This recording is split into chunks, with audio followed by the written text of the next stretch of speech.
de dire des bêtises. Bien, j'ai le plaisir de donner la parole à Simon Thomé, de Origine.ai, qui va nous parler des deepfakes. C'est ça. Simon, c'est à toi. Merci beaucoup et bonjour à tous. Merci d'abord pour l'invitation. Je suis ravi d'être parmi vous aujourd'hui. Donc oui, effectivement, moi je suis cofondateur et CPO d'Origine AI. Donc on est une startup basée à Zurich en Suisse qui lutte contre la fraude liée au deepfake. Mon background, je suis un ingénieur en informatique. J'ai fait quelques années dans le conseil et en product management, notamment sur des produits data ou IA. Et ensuite, j'ai cofondé Origin avec Lutzi et Andreas Sennheiser, qui est le CEO de la marque Sennheiser, que certains d'entre vous doivent connaître. C'est un assez gros équipementier audio de micros et de casques. Euh, et voilà, et on a fait le constat simple il y a maintenant 2 ans de ça, que avec le développement de l'IA générative, un humain est plus du tout capable de reconnaître si une voix est générée ou si une voix est humaine. Ça finalement, ça pose énormément de problèmes, puisque ça rend l'usurpation d'identité vocale hyper simple et scalable. Et finalement, les outils ou les mesures qui sont prises aujourd'hui pour lutter contre ces usurpations vocales, aujourd'hui ne fonctionnent plus. Donc typiquement, des systèmes d'authentification biométrique vocaux sont facilement contournés avec un simple clone de voix. Et la sensibilisation des collaborateurs, ça suffit plus non plus, puisque la sensibilisation, c'est basé sur le fait qu'un humain puisse détecter un fraudeur ou une usurpation ou une ingénierie sociale. Et effectivement, en fait, aujourd'hui, avec les modèles d'IA génératifs vocaux sont tellement bons que l'humain n'est plus du tout capable de faire la différence. Et ça, bien sûr, c'est exploité par les fraudeurs de manière exponentielle aujourd'hui, notamment pour l'ingénierie sociale. Donc, on va contourner tous les systèmes d'authentification, faire de l'installation, on voit des cas d'installation de ransomware, de fuite de données, de transactions frauduleuses et tout ce genre de choses. Euh, Aujourd'hui, pourquoi la voix en particulier?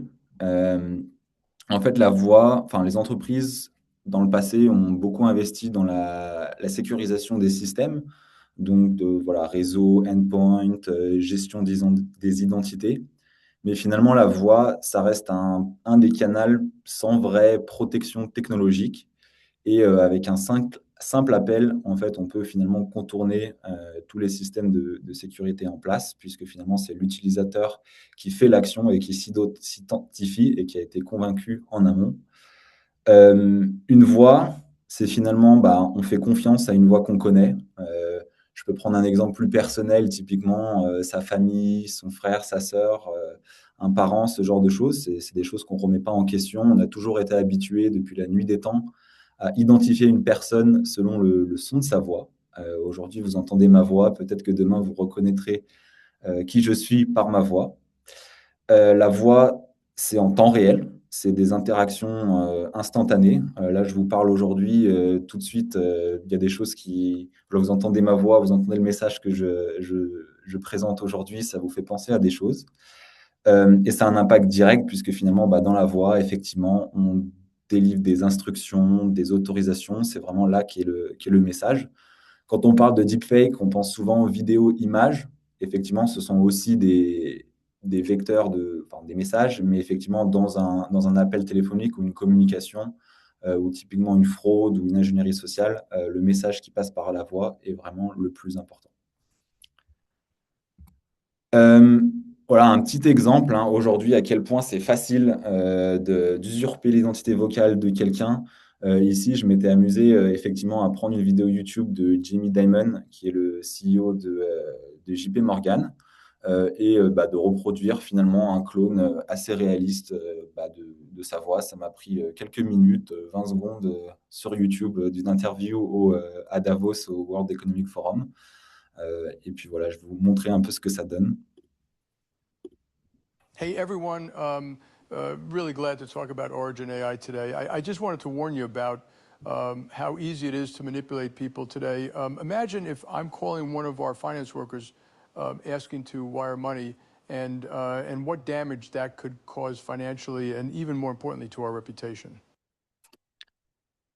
Alors, ouais, je ne sais pas si vous connaissez la voix de Jamie Dimon, mais vous pouvez aller voir un peu sur YouTube ou autre, mais à voir à quel point aujourd'hui c'est réaliste.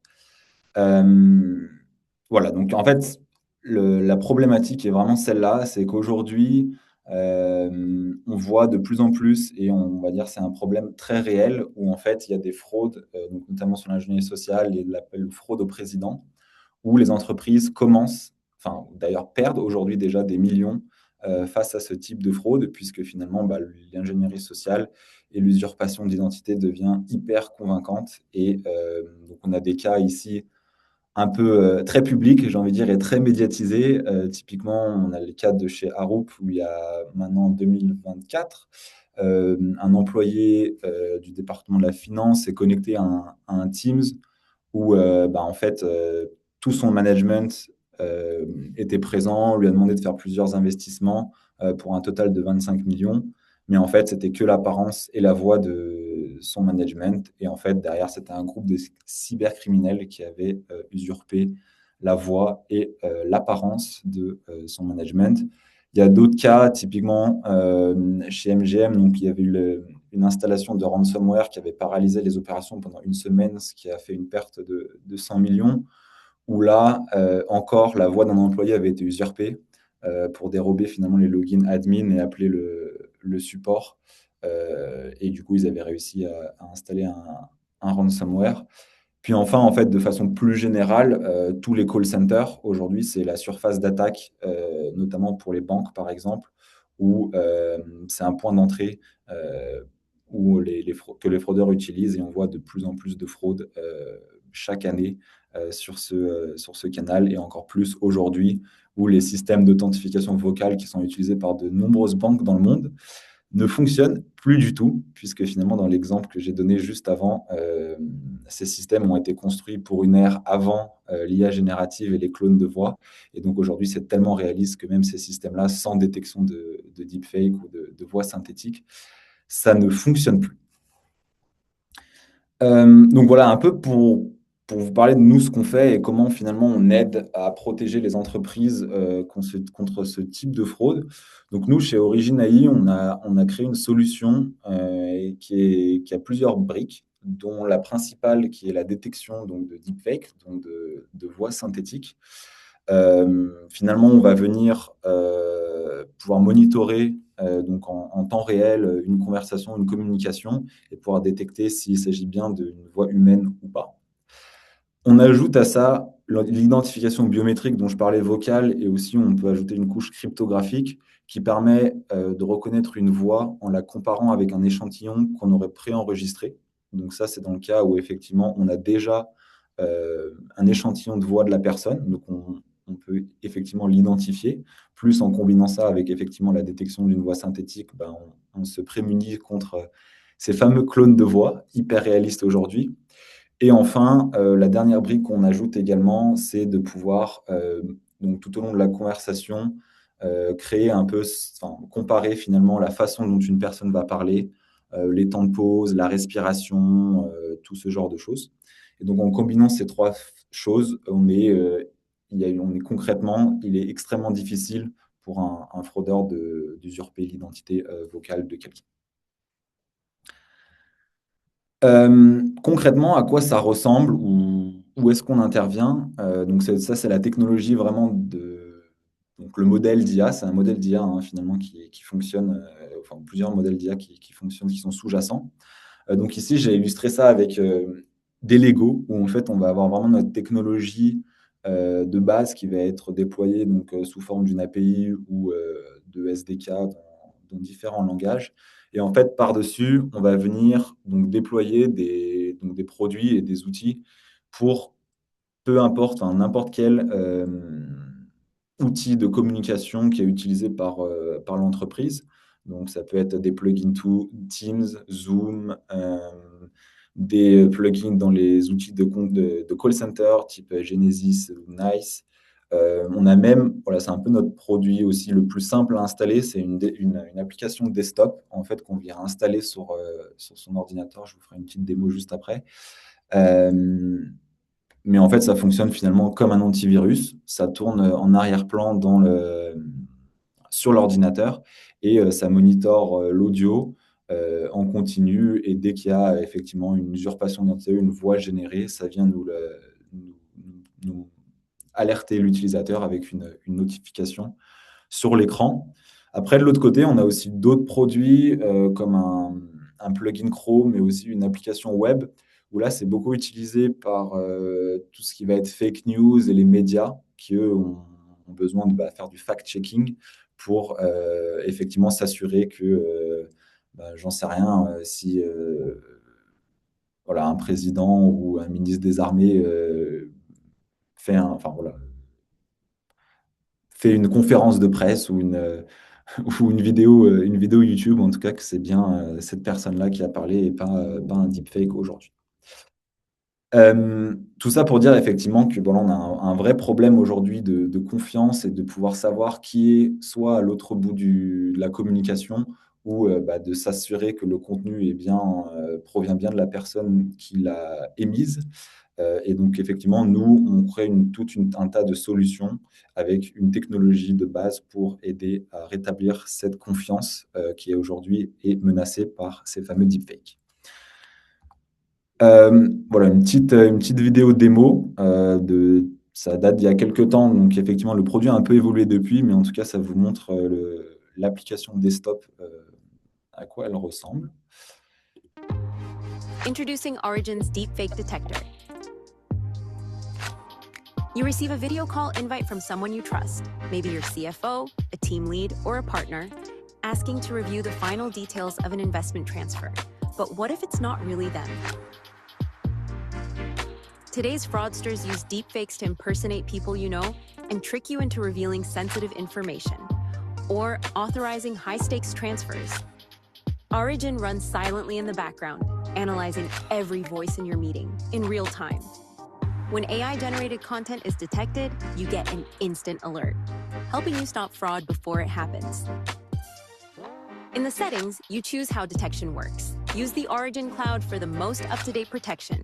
Run detection locally on your device for maximum data privacy, or connect to a custom endpoint via your private cloud. Origin never stores your conversation data. Your privacy is always protected. Origin supports Zoom, Teams, Google Meet, WhatsApp, and more. Turn on auto detection for every video meeting, or start scans manually when needed. You can also choose to save AI-generated recordings locally, giving your security team what they need to investigate suspicious activity. Install it in a few clicks.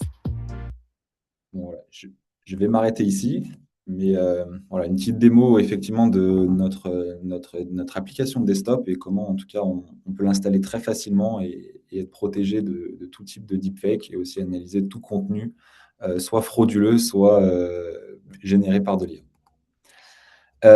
Voilà, maintenant je rentre un peu plus dans la partie technique et en tout cas performance. Aujourd'hui, en tout cas on a une précision de 98% et plus ou moins en fonction des datasets utilisés. On fonctionne en temps réel, donc le modèle vraiment lui-même, c'est 50 millisecondes pour donner un résultat. Après, effectivement, il faut prendre en compte aussi tous les aspects de réseau, typiquement si on fait une requête à l'API ou pas. On déploie on-prem. On peut même le faire sur le device lui-même, mais effectivement, on préfère faire des déploiements on-prem parce que simplement, on peut mettre un GPU en plus qui permet d'être un peu plus rapide dans la performance. On a testé ça sur 80 langues, mais aujourd'hui, on est capable, c'est vraiment pas ce paramètre-là que le modèle, on va dire, prend en compte pour classer une voix. C'est vraiment, on l'a testé sur ces 80 langues, mais ça fonctionne, ça généralise très bien sur toutes les langues.